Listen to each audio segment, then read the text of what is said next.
Today we take a look at the mysterious case of Jonathan Luna, and then we explore the mysterious plague that spread across countries and centuries, and it made people dance themselves to death. Today on Dead Rabbit Radio.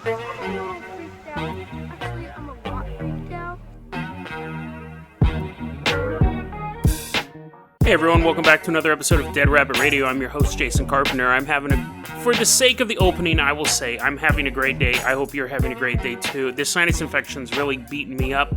I'm having to stay hydrated. I think that's what's causing it. I got dehydrated. I actually had some complications over the weekend and had to go to the emergency room, but I'm doing better now. I got some antibiotics. My face is still kind of swollen up, but yeah. I mean, I guess other than that, I'm having a great day. But I really do hope you guys are having a great day too. Let's go ahead and get started here. So the first thing I want to talk about is the case of Jonathan Luna. Now, this is a really weird one because you think the story's going in one direction, and then it just kind of stops. It's bizarre. So I read about this a while back. I don't think I read about it when it first happened, but it was around then. This started in 2003. I remember hearing about it years and years and years before now. But I was reminded of it recently, and I was like, oh, I wonder what's going on with that. So Jonathan Luna was this young district attorney. He was assistant district attorney in Baltimore. He was working on a drug case, and he was working on a plea deal for these two defendants. So he's like, okay, let's just go ahead and give him a plea bargain, and let's just get this over with, move on to the next one. It's 2003, it's December 3rd, and at 11 o'clock he calls up his wife, and he's like, hey, honey, I'm going to be headed home. And she's like, oh, okay, good, He leaves the office. We know he leaves the office at 11:38. The next time he's really seen is at a gas station at 3:30 in the morning. And he walks into the gas station, he buys some water, soda, he buys 2 tanks of gas, which is kind of weird, because I don't know what he would have done with the other tank, because he only has one car. But anyways, he appears to be in good spirits. People in the gas station don't really notice anything odd about him. He leaves the gas station.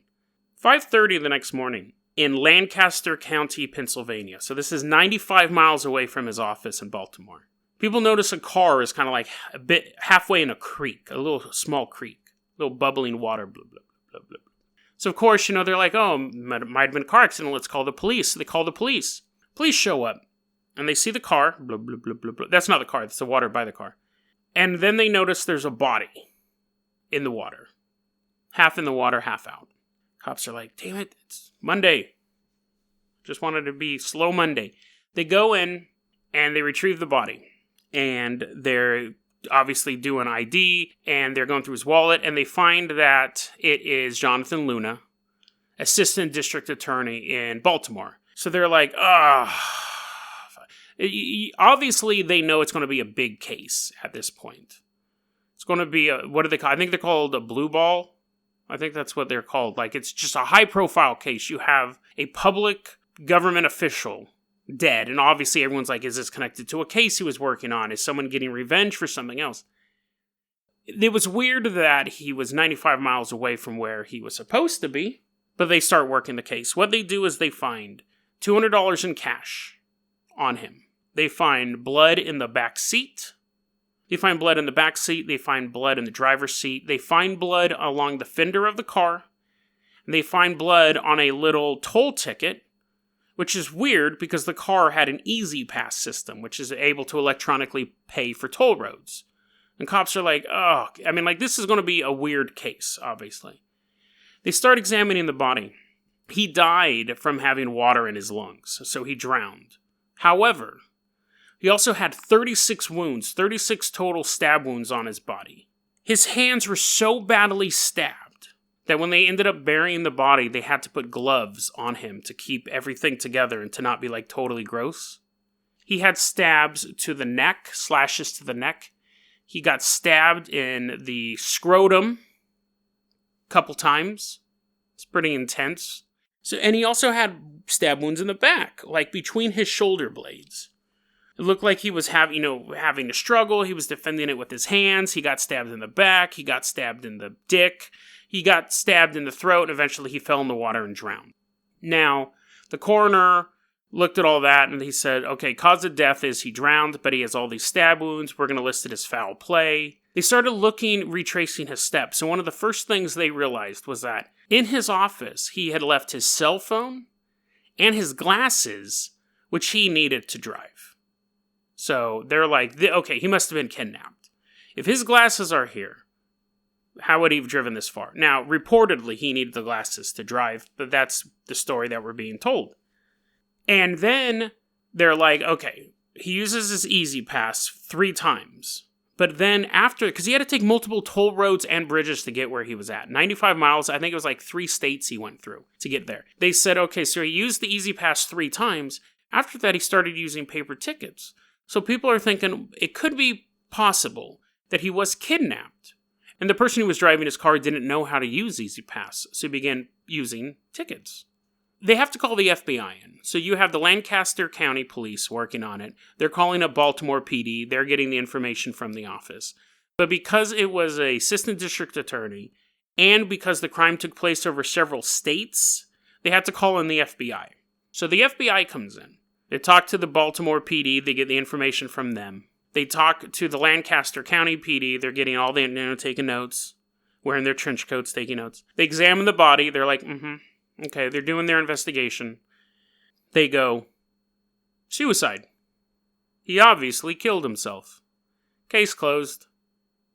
And of course, the police departments were like, what? How? Wait, where did you come to that conclusion? And the FBI goes, well, according to what we've found out, he was $28,000 in debt. He was involved. He was suspected to have stole $38,000 from a case he was working on involving a bank robbery. He was on the verge of being fired. His boss had problems with him.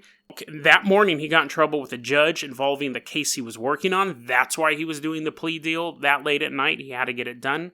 He committed suicide.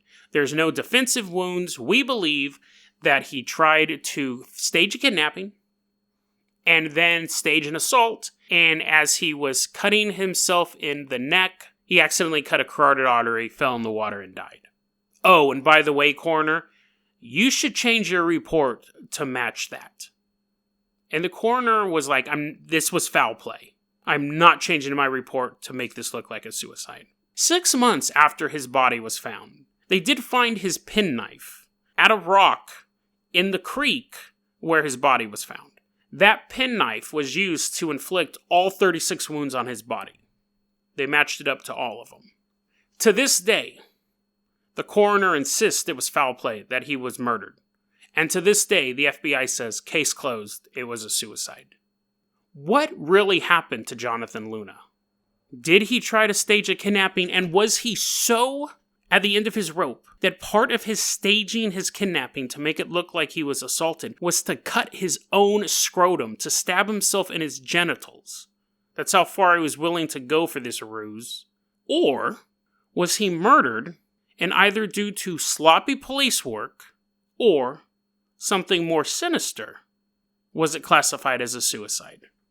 It's been 15 years since this happened, and there's been no real movement on this case.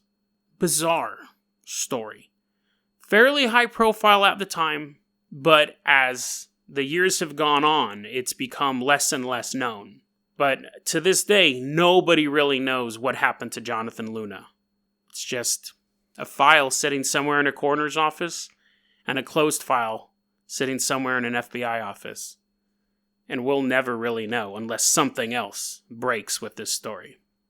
The next story I want to talk about, I think, is equally creepy in its own way. This one is on the conspiracy iceberg. And when I saw it, I was like, okay, I know of that. I didn't think if there was anything particularly intriguing about it. I was like, yeah, I've heard of that before. But I decided to give it another look. And it's really bizarre. It is kind of creepy, again, in its own way. So on the conspiracy iceberg, it's listed the Dancing Plague of 1518. That was a situation where you had this area, you had like this small town or this small countryside where everyone started dancing mysteriously. They're just like, and I don't know why I'm dancing on a podcast. I'm actually dancing over here. You can't see that. But anyway, so everyone was kind of like dancing along, and people couldn't figure out why they were dancing. And it lasted for, I think, a couple weeks, and a couple people died because they would dance till they got exhausted. And eventually they just stopped. And I remember hearing that story and I was like, yeah, it's just probably a couple of nutbags in the area and stuff like that. Then I heard about dancing mania. Now, the dancing plague of 1518, the reason why that kind of stands out on its own was because it was fairly well documented. But dancing mania was the same thing, but it was spread out from the 14th to the 17th century. All over Europe, cities, countrysides, farms, towns, thousands of people dancing uncontrollably. They'd have these outbreaks. People would be, this is so bizarre.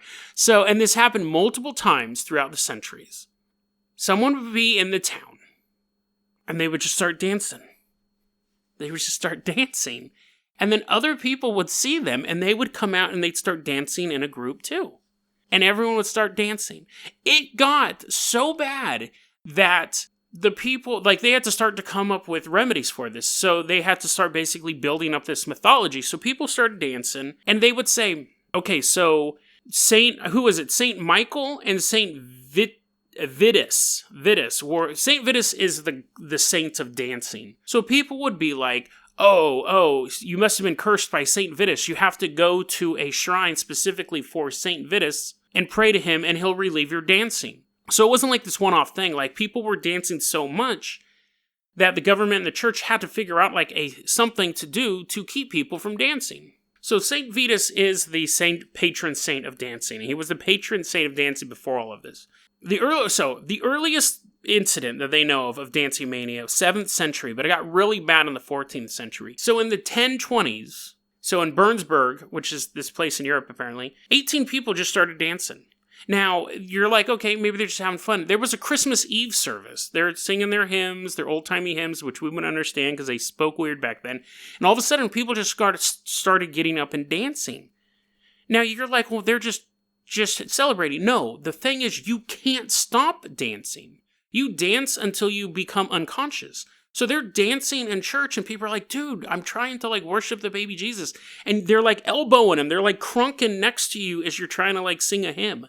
And you can't stop them. You try to hold them down, they just keep dancing.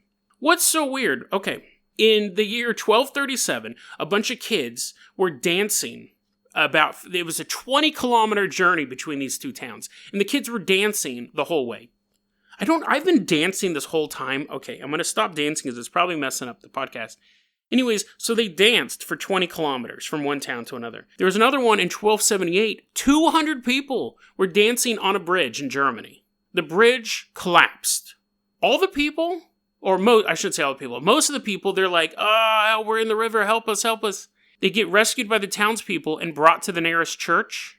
A church for St. Vitus. What? That's a weird coincidence. Now, it's probably just a coincidence, but still, they're dancing on the bridge, it collapses, and the closest church to them is the patron saint of dancing.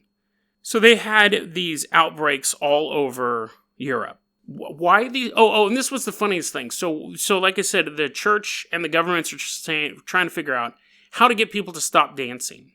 They're having these massive outbreaks of dancing, and the problem is that then people aren't working, and they're dying, because they danced until they became unconscious. Some people danced so hard they broke ribs, which seems kind of weird. They must have been, doing a mosh pit, an old-time mosh pit, but people were dying. So if you had to stop a group of people, you're sitting in town, you're a governor, and you look out your window and you see, because people would dance from town to town. It wasn't always just people in your town.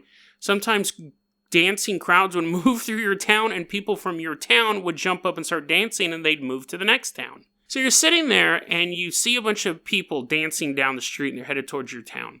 How would you stop them from dancing without hurting them? Because you don't want to, bludgeon them, or, they had muskets back then, right?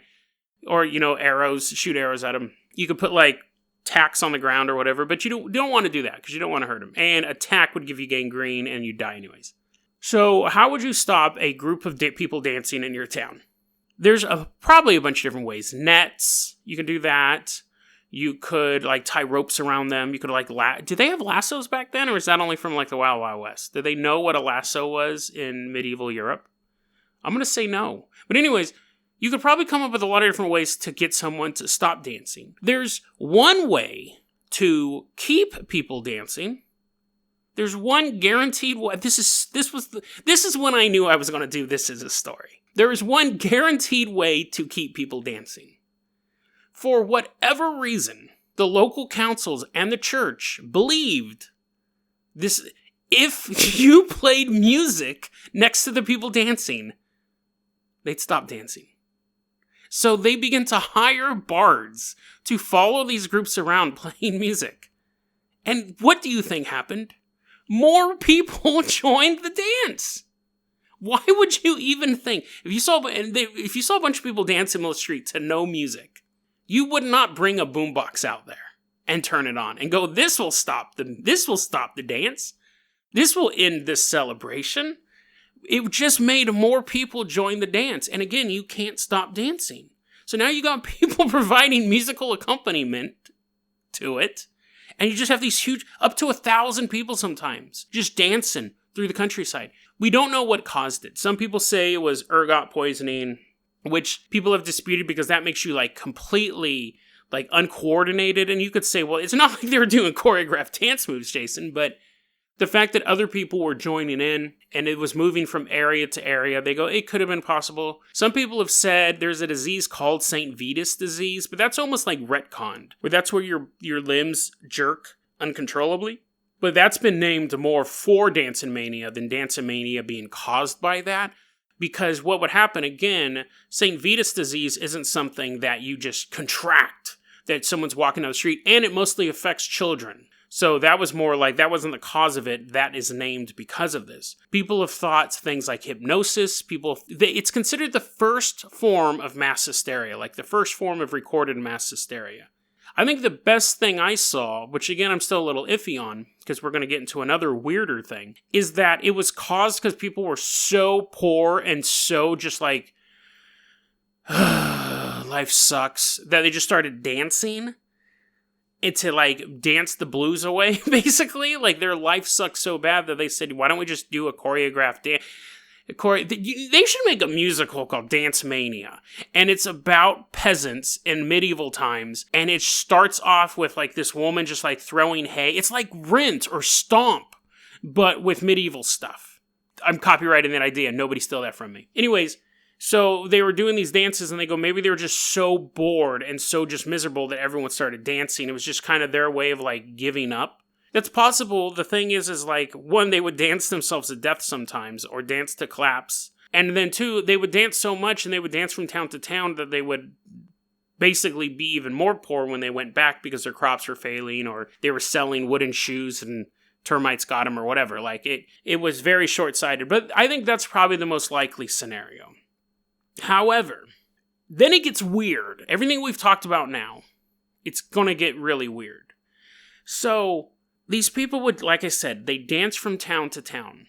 Now, there's two interesting quirks that I left out of this. Because we're getting far enough in time. So, like I said, 14th century to 17th century. And we have them recorded back as far as the 7th century. But 16th, 17th, 18th century, we have fairly good records from Europe of those time periods. And really from everywhere in the world. Once we got to the point where everything's being written down and things like that, we have really good records. So as we go farther in time, we start to record some particular things. One, the groups of dancing people. This is what makes me think it's not just we're so bored we're dancing. That it is more of this mental infection, this mass hysteria. People who are dancing, these groups are dancing, they hated the color red. If they saw the color red as they were dancing through town, they got angry. Oh, now they're dancing super angry. They're straight up doing some ska moves. They're skanking. They're not doing sweet little tap dance moves. And now they're getting really mad. And if you were standing on the stoop and they're dancing down the street and you're not dancing, they'd attack you. They beat you up if you weren't dancing as they moved through town. So you had a choice. You could either fight off 1,000 people, run into your house, which is probably made of hay, or start dancing. Almost, and I was this is like a zombie apocalypse thing. But instead of them eating your brains, they're moving your legs. They're making you dance. And then once you are part of the dance, you would get swept up in this mental thing too. So when you saw someone else who wasn't dancing, you're like, oh, feel the beat, feel the rhythm. And then in the 17th century, stopped. It just didn't happen anymore. What's interesting, so all of that happened in Northern Europe. So like Germany, England, France, all that stuff, Netherlands. In Italy, they had the same problem, but it was called the tarantella. It's actually still like a dance or a tune nowadays. But there was this legend, around the same time, there was this legend that if you got bit by a tarantula, if you danced enough, you could shake the poison out of the blood. So you did these quick movements and your blood would separate away from the poison and you'd live. And so someone would get bit by a spider and they'd start doing this dance. And what happened was the person sitting next to you, they thought, well, if the poison goes out of his blood, it might go into mine. So they started dancing. And again, you'd have whole towns of people dancing, afraid that the poison was going to get them. And you're like, okay, Jason, that gives a more valid explanation. Like, that's a folk reason of why people would start dancing in a group. Here's the weird thing. They hated the color black. In Italy, they'd have these huge groups of people dancing. And if they saw the color black, they'd get really, really angry. What was going on? And also that just ended in the 17th century. What was going on with that? How do thousands of people... I can understand your sports team wins and you're out celebrating, you tip a couple cop cars and you climb up and knock down a couple light poles. I get that. It's a riot. People just get swept up in the moment. I get that. It's stupid. But it doesn't last 20 kilometers. Like, you don't riot across from town to town. I mean, I guess if you really were like really glad your team won. And I know sometimes there's like political riots and stuff like that, but those are generally confined to certain areas. You don't riot across from town to town in one large group. Mass hysteria tends to peter out really quickly. What was going on over here? I think the weirdest parts are the fact that it happened for, 3 centuries. The fact that we still don't know what caused it. There's still a bunch of theories. As much as it's happened, we still don't know exactly what caused it.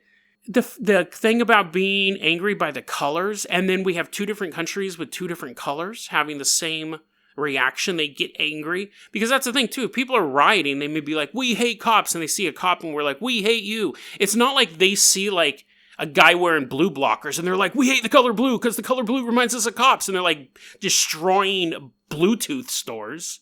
These people just hated these colors for whatever reason. And if you were just standing on your stoop, enjoying the sight of a bunch of young, busty wenches dancing down the street, you got beat up unless you were dancing. What caused that? What would cause people to...